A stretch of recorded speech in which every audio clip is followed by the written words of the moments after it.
ಅಂಬಾನಿ ನ್ಯೂಸ್ಗೆ ಸ್ವಾಗತ. ಪ್ರತಿದಿನ ನ್ಯೂಸ್ ಅಪ್ಡೇಟ್ಗಾಗಿ ಸಬ್ಸ್ಕ್ರೈಬ್ ಮಾಡಿ. ಚಿಂತಾಮಣಿ ತಾಲ್ಲೂಕಿನ ಅಂಬಾಜಿದುರ್ಗ ಹೋಬಳಿಯ ಕೆಂಪದೇನಹಳ್ಳಿಯಲ್ಲಿ ಸೋಮವಾರ ಕಂದಾಯ ಇಲಾಖೆ ಅಧಿಕಾರಿಗಳು ಅಬ್ಬರಿಸಿದ್ದಾರೆ. ಸರ್ವೆ ನಂಬರ್ 10 ಮತ್ತು 85ರಲ್ಲಿ ಅಕ್ರಮವಾಗಿ ನಿರ್ಮಿಸಲಾಗಿದ್ದ 3 ಮನೆಗಳನ್ನು ಜೆಸಿಬಿ ಯಂತ್ರದ ಮೂಲಕ ನೆಲಸಮಗೊಳಿಸಲಾಗಿದೆ. ಕೂಲಿ ನಾಲಿ ಮಾಡಿ ಕಷ್ಟಪಟ್ಟು ಕಟ್ಟಿದ ಮನೆಗಳು ಕ್ಷಣಾರ್ಧದಲ್ಲಿ ಧೂಳಿಪಟವಾಗಿದ್ದು ಸಂತ್ರಸ್ತರು ಕಣ್ಣೀರಿಡುತ್ತಿದ್ದಾರೆ. ಗ್ರಾಮದ ಕೆಂಪರಾಜು, ವೆಂಕಟರಾಯಪ್ಪ ಮತ್ತು ಮುನಿಯಮ್ಮ ಎಂಬುವವರು ನಿರ್ಮಿಸಿದ್ದ ಮನೆಗಳನ್ನು ಅಧಿಕಾರಿಗಳು ಕೆಡವಿದ್ದಾರೆ. ಈ ಜಮೀನಿನಲ್ಲಿ ಕೆರೆ, ಬಾವಿ ಮತ್ತು ಪುರಾತನ ವೇಣುಗೋಪಾಲ ಸ್ವಾಮಿ ದೇವಾಲಯವಿತ್ತು ಎನ್ನಲಾಗಿದ್ದು, ಹಲವರು ಈ ಜಾಗವನ್ನು ಒತ್ತುವರಿ ಮಾಡಿಕೊಂಡಿದ್ದಾರೆ ಎಂಬ ದೂರು ಜಿಲ್ಲಾಧಿಕಾರಿಗಳಿಗೆ ತಲುಪಿತ್ತು. ಈ ನಡುವೆ ಕೆಎನ್ ಆವುಲಪ್ಪ ಎಂಬುವವರು ತಹಶೀಲ್ದಾರ್ಗೆ ನೀಡಿದ ದೂರಿನನ್ವಯ ಈ ಕ್ರಮ ಕೈಗೊಳ್ಳಲಾಗಿದೆ. 1955ರಿಂದಲೂ ತಮ್ಮ ಕುಟುಂಬಕ್ಕೆ 10 ಎಕರೆ ಜಮೀನಿನ ಹೊಂಗೆ ಮರಗಳ ಹಕ್ಕುಗಾರಿಕೆ ಇದೆ ಎಂದು ಆವುಲಪ್ಪ ವಾದಿಸಿದ್ದರು. ಈ ಜಾಗದಲ್ಲಿ ಬೇರೆಯವರು ಅಕ್ರಮವಾಗಿ ಕಟ್ಟಡ ಕಟ್ಟುತ್ತಿದ್ದಾರೆ ಎಂದು ಅವರು ದೂರು ನೀಡಿದ ಬೆನ್ನಲ್ಲೇ ಅಧಿಕಾರಿಗಳು ಕಾರ್ಯಾಚರಣೆ ನಡೆಸಿದ್ದಾರೆ. ಆದರೆ ಮನೆ ಕಳೆದುಕೊಂಡ ಬಡವರು ಅಧಿಕಾರಿಗಳ ವಿರುದ್ಧ ಗಂಭೀರ ಆರೋಪ ಮಾಡುತ್ತಿದ್ದಾರೆ. ನಮಗೆ ಯಾವುದೇ ಮುನ್ಸೂಚನೆ ನೀಡದೆ, ನೋಟಿಸ್ ಕೊಡದೆ ಏಕಾಏಕಿ ಮನೆಗಳನ್ನು ಕೆಡವಲಾಗಿದೆ. ದೂರು ನೀಡಿದ ಆವುಲಪ್ಪ ಅವರೇ 16 ಎಕರೆ ಜಾಗವನ್ನು ಒತ್ತುವರಿ ಮಾಡಿಕೊಂಡಿದ್ದಾರೆ. ಅವರ ಜಮೀನು ಎಲ್ಲಿದೆ ಎಂದು ಸರ್ವೆ ಮಾಡದ ಅಧಿಕಾರಿಗಳು ಬಡವರಾದ ನಮ್ಮನ್ನು ಮಾತ್ರ ಬೀದಿಗೆ ಹಾಕಿದ್ದಾರೆ ಎಂದು ಸಂತ್ರಸ್ತರು ಅಳಲು ತೋಡಿಕೊಳ್ಳುತ್ತಿದ್ದಾರೆ. ಒಟ್ಟಿನಲ್ಲಿ ಒಂದೆಡೆ ಒತ್ತುವರಿ ತೆರವು ಮಾಡಿದ ತೃಪ್ತಿಯಲ್ಲಿ ಅಧಿಕಾರಿಗಳಿದ್ದರೆ, ಮತ್ತೊಂದೆಡೆ ತಾರತಮ್ಯದ ಆರೋಪ ಹೊರಿಸಿ ನ್ಯಾಯಕ್ಕಾಗಿ ಬಡವರು ಅಂಗಲಾಚುತ್ತಿದ್ದಾರೆ.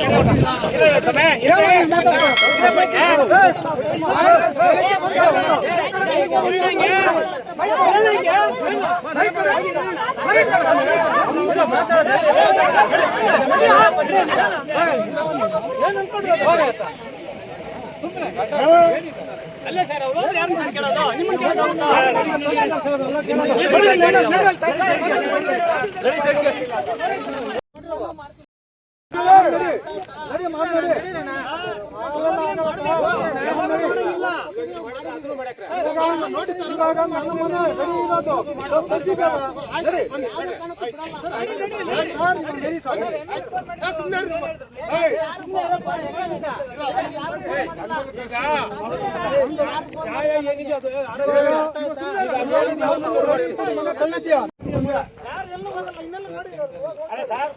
ಅವ್ರು ಇಷ್ಟೊಂದು ಚಿನ್ನ ಟೈಮ್ ಕೊಡಕ್ಕೆ ಒಂದು ದಿನ ಅಲ್ಲ, 10 ನಿಮಿಷ ಅಲ್ಲ.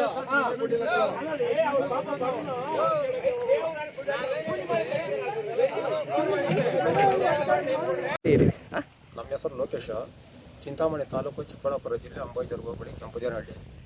ಈ ಮನೆ ಇವತ್ತು ಇಷ್ಟೊಂದು ನೆಲತ್ತು ಅಲ್ಲಿದ್ರಲ್ಲ, ಯಾವುದೇ ಕಾರಣಕ್ಕೂ ಇಲ್ಲಿ ಮನೆ ಕಟ್ಟೋವರೆಗೂ ನಿಲ್ಲಿಸೋದು ಯಾವ ಅಧಿಕಾರಿ ಬರಲಿ ನಾವು ಕಟ್ತೀರಿ. ಇವತ್ತು RS 10 ನಿಮಿಷ ಟೈಮ್ ಕೊಟ್ಟು ಸಿಗ್ತದೆ ಅಂತ ಕೂಡ ಅವ್ರು ಟೈಮ್ ಕೊಟ್ಟಿಲ್ಲ. ಈ 3 ಮನೆ ಮಾತ್ರ ತೊಳಿದ್ರು, ಇನ್ನೂ 2 ಮನೆ ಇದೆ, ಯಾಕೆ ತೊಳಿಲ್ಲ? ಅಲ್ಲಿಗೆ ಇವರು ಅವ್ರ ಲಂಚ ಎಷ್ಟು ತಗೊಂಡವ್ರಿ? ಲಂಚ ತಗೊಂಡು ಇವತ್ತು ಇವ್ರು ಲಂಚ ಕೊಟ್ಟಿಲ್ಲ, ಇವ್ರು ತೊಳ್ಳಿ ಹಾಕಿದ್ರು. ಅವ್ರು ಲಂಚ ಕೊಟ್ಟವ್ರೆ, ಅವ್ರು ಬಿಟ್ಟವ್ರಿ. RI ಮೇಲೂ ಕೂಡ ನಾವು ಆಕ್ಷನ್ ತೆಗಿತೀರಿ ಏನ, ಅವ್ರ ಡ್ಯೂಟಿ ಕೂಡ ಸಸ್ಪೆಂಡ್ ಮಾಡ್ತೀರಿ ನಾವು. ಅಧಿಕಾರಿ ನಮ್ಗೆ ಅಧಿಕಾರ ಐತೆ ಅಂತ ಹೇಳ್ಬಿಟ್ಟು ಏನಿದ್ರೆ ಅದು ಮಾಡ್ಲಿ. ಇವ್ರಿಗೊಂದು ನ್ಯಾಯ, ಅವ್ರಿಗೊಂದು ನ್ಯಾಯ ಇದೇ ಸರ್ ಮಾಡೋದು, ಇದೇ ಮಾಡೋದು. ಆವಲಪ್ಪ ವರ್ಕ ಏನ 10 ಎಕರೆ 5 ಗುಂಟೆ ಆಗಿದೆ ಅಂತೇಳಿ, ಪಂಜರುಭೂಮಿ ಮೇಲೆ ಆಗಿದೆ ಅಂತೇಳಿ ಅನುಮತಿ ಕೊಟ್ಟಿದ್ದಾರಲ್ಲ, ಮೇಡಮ್ನವ್ರು ಬಂದು ಇಲ್ಲಿ ಅಳತೆ ಮಾಡಿ ಕಲ್ಲು ಬೂಡಿ ಇದು ಆವಲಪ್ಪನವ್ರದ್ದು, ಇದಕ್ಕೆ ಯಾರು ಬರಬಾರ್ದು ಅಂತೇಳಿ ಬರ್ಬೇಕು ಇಲ್ಲಿಗೆ. ಇಲ್ಲ ಮನೆ ತೊಳೋದು ನೋಟಿಸ್ ಆದ ಕೂಡ ಜಾರಿ ಮಾಡಬೇಕು. ನೋಟಿಸ್ ಜಾರಿ ಮಾಡಿಲ್ಲ, ನೋಟಿಸ್ ಇಲ್ಲಿ ಯಾರಿಗೂ ಹೇಳಿ ಇಲ್ಲ. ಈ ರೀತಿಯಲ್ಲಿ ಬಂದು ಮನೆ ತೊಳೆಯವ್ರಲ್ಲ, ಇದೇನು ದೌರ್ಜನ್ಯ ಮೇಲೆ ತೊಳೆಯವ್ರು ಇವರು. ಇದು ಮಾಡಿರೋದು ದೌರ್ಜನ್ಯ ಮೇಲೆ. ಅವ್ರು ಯಾವ ದೌರ್ಜನ್ಯ ಮಾಡ್ಯವ್ರು ಅದೇ ದೌರ್ಜನ್ಯ ಮೇಲೆ ನಾವು ಇಲ್ಲಿ ಮನೆ ಕಟ್ತಾರೆ. ಯಾವ ಅಧಿಕಾರ ಬರ್ತಾರ ಬಲ್ಲೆ ಏನ, ನಾವು ಇದನ್ನಂತೂ ನಿಲ್ಲಿಸೋದಿಲ್ಲ. 2 ಬಿಲ್ ಆಗಿದೆ, ಡಿಮ್ಯಾಂಡ್ ಕೊಟ್ಟಿದ್ದಾರೆ. ಸರ್ಕಾರಿ, ನೀನು ಸರ್ಕಾರಿ ನೌಕರನೇ, ಅವರು ಸರ್ಕಾರಿ ನೌಕರನೇ. ಬಿಲ್ ಮಾಡಕ್ಕೆ ಬರಲ್ಲ. ನೀವು 5 ನಿಮಿಷ ಬಿಲ್ ಇಲ್ಲ ಅವ್ರಿಗೆ, ನೀವು 5 ನಿಮಿಷ ಬಿಲ್ ಇಲ್ಲ. ಪೊಲೀಸ್ ಕಂಪ್ಲೇಂಟ್ ಕೊಟ್ಟಿದ್ದೀವಿ. ಇನ್ನೂ ಇದೆ ನೋಡ್ರಿ. ಅರ್ಥ ಆಯ್ತಾ? ಹಾಗಾದ್ರೆ ಇನ್ನೂ ಇದೆ ಪೊಲೀಸ್ ನೋಡ್ರಿ. ಕಂಪ್ಲೇಂಟ್ ಊರ್ನೇ ಕೊಟ್ಟಿದ್ದೀವಿ. ಜಬ್ಬಿ ಈಗ ಸರ್ವೆ ನಂಬರ್ ಊರ್ನೇ ಜಬ್ಬಿ ಹೆಂಗಿದೆ? ಅರ್ಜಿ ಕೊಡ್ರಿ, ಅದನ್ನು ಅರ್ಜಿ ಕೊಟ್ಟಿದ್ದಾರೆ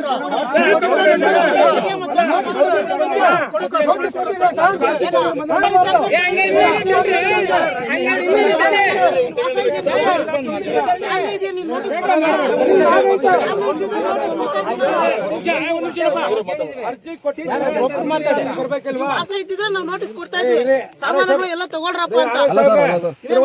ನೀವು ಊರಲ್ಲಿ ಅಷ್ಟು ಜಾಗ ಅಷ್ಟು ಮನೆಗಳು ಇಟ್ಕೊಂಡು ಸೂರ್ ಕೊಡ್ಬೇಕಂತಿದೆ.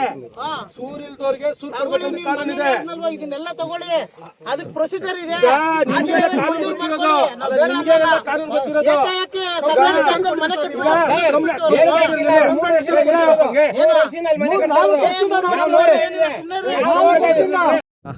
ನಮ್ಮ ಹೆಸರು ನರಸಿಂಹ ಅಂತ. ಕೆಂಪೇನಹಳ್ಳಿ, ಚಿಂತಾಮಣಿ ತಾಲೂಕು, ಚಿಕ್ಕಬಳ್ಳಾಪುರ ಜಿಲ್ಲೆ. ನಮಗೆ 4 ಜನ ಮಕ್ಕಳು ಕೂಲಿ ಮಾಡಿ ಇದು ನಾನು ಕಟ್ಟಿದ್ದೀನಿ. ಇದು ಬಂದು 85 ಸರ್ವೆ ನಂಬರು. 85ರಲ್ಲಿ ಭೂಮಿ ಗೌರ್ಮೆಂಟ್ ಜಾಗ. ಅದರಲ್ಲಿ ಅವಲೋಕನ ಅಂತೇಳಿ 10 ಎಕರೆ ನಾನು ಮಾಡಿಸ್ಕೊಡ್ತೀನಿ ಅಂತೇಳಿ 10 ಎಕರೆ ಮಾಡಿಸ್ಕೊಂಡಿದ್ದೀನಿ ಅಂತ ಹೇಳ್ಬಿಟ್ಟು ಅಧಿಕಾರಿಗಳು ಕರೆಸಿ ನಮ್ಮ ಮನೆಗೆ ತಗೊಂಡು ಕಳಿಸಿದ್ದಾರೆ. ಅವರಿಗೆ 10 ಎಕರೆ ಎಲ್ಲಿ ಗುರ್ತು ಮಾಡಿದ್ರೇನೆ ನಮ್ಮ ಮನೆ ತಿಳಿಸಿದ್ದಾರೆ. 10 ಎಕರೆದಲ್ಲಿ ಅವ್ರದ್ದಿದೆಯೋ ಬೇರೆ ಕಡೆ ಇದೆಯೋ ಅಂತ ಪರಿಶೀಲನೆ ಮಾಡಿದ್ರೆ ಅಂತ ಹೇಳಿದ್ದಾರೆ ಅಧಿಕಾರಿಗಳು. ಆರೈವರೇ ಜಾಸ್ತಿ ಇದಾಗಿದೆ. ಇನ್ನೂ 2 ಮನೆ ಇದೆ 85ರಲ್ಲಿ. ಅದು ತಿಳಿದೇ ಹೋಗಿದ್ದಾರೆ ರಾಜಕೀಯದಿಂದ. ರಾಜಕೀಯದಿಂದ ಅವರು 75 ಸರ್ವೆ ನಂಬರ್ ಅಲ್ಲಿ ಟೋಟಲ್ ಆಗಿ ಎಷ್ಟು ಎಕರೆ ಜಮೀನಿದೆ? 52 ಎಕರೆ, 56 ಎಕರೆ 19 ಗುಂಟೆ. ಅದರಲ್ಲಿ ನೀವು ಎಷ್ಟು ವರ್ಷಗಳಿಂದ ಇದ್ದೀರಿ? ಸುಮಾರು ಇದೀವಿ ಸರ್. ಸುಮಾರು ಜನ 15 ವರ್ಷದಿಂದ ಅನುಭವ ಇದೆ ಸರ್ ಇಲ್ಲಿ. ಈಗ ಯಾಕೆ ಹೊಡೆದಾಕಿದ್ಯಾರೋ ಅಧಿಕಾರಿಗಳು? ಅದು ನಮ್ಮದು ಅಂತ ಹೊರದಾಕಿದ್ದಾರೆ. ನಮ್ಮದು ಅಂತ ಹೇಳ್ಬಿಟ್ಟು ನಮ್ಮದು ಅಂತ ತೆರವುಗೊಳಿಸಿದ್ದಾರೆ. ನಾವು ಹೇಳಿದ್ವಿ ಅವಲೋಕನದಲ್ಲಿ ಗುರ್ತು ಮಾಡಿ ಅಂದ್ರೂ ಕೂಡ ಅವ್ರು ನಮ್ಮ ಮಾತು ಕೇಳಿಲ್ಲ ಸರ್. ಪೊಲೀಸ್ನವರು ಈಗ ಅವ್ರಿಗೂ ಬರುತ್ತೆ ಅಂತ ಅವಲಪ್ಪ ಅವ್ರಿಗೆ ಬರುತ್ತೆ ಅಂತ ಅವಲೋಕನವ್ರದ್ದು ನಮ್ದಿದೆ ಅಂತ. ನಮ್ದು ಸರ್ವೆ ಮಾಡಬೇಕು, ಸರ್ವೆ ಮಾಡಬೇಕು. ಸರ್ವೆ ಮಾಡಿದ್ರೇನೆ ಮಾಡಿದ್ದಾರೆ. ಎಲ್ಲಿ ಬರ್ತದೆ ಎಲ್ಲಿಲ್ಲ ಅಂತ ಈ ತರ ಇದೆ ಸರ್. ಆಂಜಪ್ಪ ಅಂತ ಅವರು ಇದೇ ಗ್ರಾಮದಲ್ಲಿ ಕೆಂಪೇನಹಳ್ಳಿ. ಇವರಿಗೆ 4 ಜನ ಮಕ್ಕಳು, ಬರೀ ಹೆಣ್ಣು ಮಕ್ಕಳೇ. ದುಡಿಯೋರು ಯಾರು ಇಲ್ಲ. ಅವ್ರ ಕೂಲಿ ನಾಡಿ ಮೇಲೆ ಸೊಪ್ಪು ಅದು ಮಾರ್ಕೊಂಡ್ಬಂದು ಅವ್ರ ಮನೆ ಕಟ್ಟಿದ್ರು ಪಕ್ಕದಲ್ಲಿ. ಅವ್ರದ್ದು ಇವ್ರದ್ದು ಕೂಡ ಕಿತ್ತಾಕಿದ್ದಾರೆ. ಅವ್ರು ಕೇಳಿದ್ರು ಬೆಳಿಲ್ಲ ಅಧಿಕಾರಿಗಳು. ಈ ತರ ಮಾಡಿದ್ರು ಸರ್. ಮುಂದಕ್ಕೆ ನಾವು ಕಾನೂನು ರೀತಿ ಏನು ನಮಗೆ ಗೌರ್ಮೆಂಟ್ ಆಕ್ಸೆಪ್ಟ್ ಆಗುತ್ತೋ ಅದ್ರ ಬಗ್ಗೆ ಹೋಗ್ತೀವಿ. ನಿಮ್ಗೆ ಮೊದಲಿಂದ ಮನೆ ಇಲ್ವಾ? ಮನೆ ಇಲ್ಲ ಸರ್, ಮನೇನೇ ಇಲ್ಲ ನಮಗೆ, ಮನೇನೇ ಇಲ್ಲ. ಈ ತರ ಮಾಡಿದ್ದಾರೆ ಸರ್ ಗೌರ್ಮೆಂಟ್ ಅಧಿಕಾರಿಗಳು. ಕುತಂತ್ರವಾಗಿ ಅವಲೋಕನ ಈ ತರ ಮಾಡಿ ನಮ್ಮನ್ನೆಲ್ಲ ಇರಬಾರ್ದು ಅನ್ನೋ ಉದ್ದೇಶದಿಂದ ಮಾಡಿದ್ದಾರೆ. ಅಕ್ಕಪಕ್ಕ ಊರುಗಳು ಸರ್ವೆ ನಂಬರ್ ಎಷ್ಟೆಲ್ಲ ಇದೆಯೋ ಅಷ್ಟರಲ್ಲೂ ಅವ್ರದ್ದು ಗೌರ್ಮೆಂಟ್ ಜಾಗ ಅವರೇ ಆಕ್ರಮ ಮಾಡಿದ್ದಾರೆ ಸರ್. ಯಾರು ಇಲ್ಲ. ಇವಾಗ ತನಿಖಾ ಅಧಿಕಾರಿಗಳು ಒಂದು ತನಿಖೆ ಮಾಡಿ ಅವಲೋಕನ ಎಲ್ಲ ಒತ್ತುವರಿ ನಮ್ದಿಲ್ಲ.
ತಕ್ಕಂತಾರೆ ಬಿಡು ಪಾಪ ಎಷ್ಟು ಸಾಲ ಇವ್ರದೇ ಇರೋದು ಇವಾಗ ಬನ್ನಿ ನಾವ್ ಹೇಳ್ತೇವೆ ಕಂಪ್ರಾಜು ತಿಂಗಳಿಂದ ಹೇಳ್ತಾ ಇದ್ದಾರೆ ಸರ್, ಒಂದು ಹೇಳಿ ಸರ್.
4% दंडी बैठा था ना कसा वो गच्चा हाँ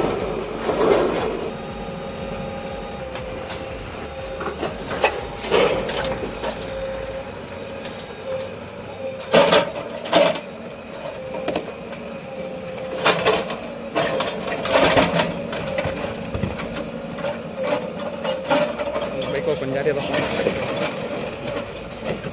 ಬಾಮ್ಮ ಪಕ್ಕಕ್ಕೆ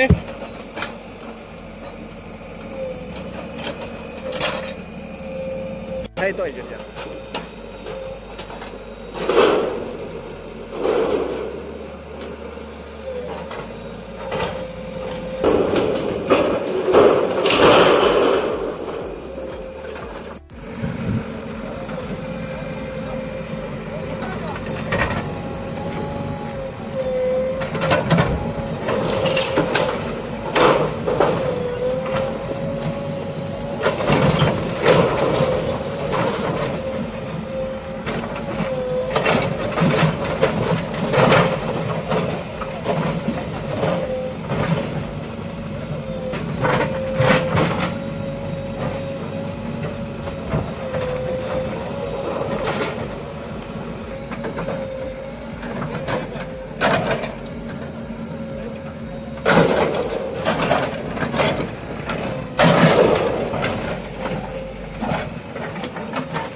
और